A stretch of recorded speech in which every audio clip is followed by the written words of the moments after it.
ரிஷபராசி என்பர்களுக்கு உங்கள் லக்னாதிபதி எங்கெங்க இருந்தால் என்னென்ன பிறப்புக்கான அவசியம் என்ன, ரகசியம் என்ன?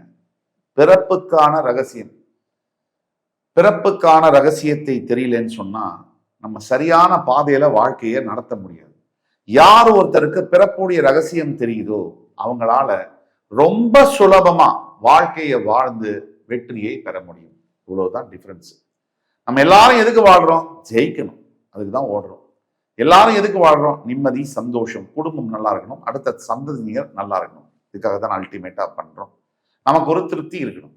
திருப்தி எப்படி வரும்? சூட்சமங்களை தெரிந்து கொள்ள வேண்டும்.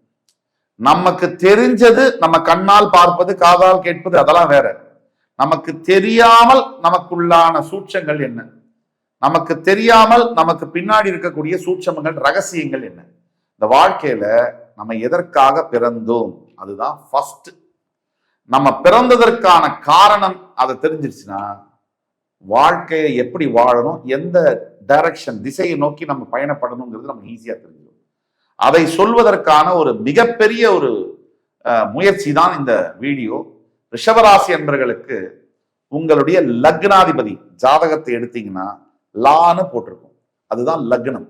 அந்த அதிபதி, அந்த லக்னாதிபதி எந்த இடத்துல இருக்கார்? ஒரு உதாரணத்துக்கு சொல்றேன்.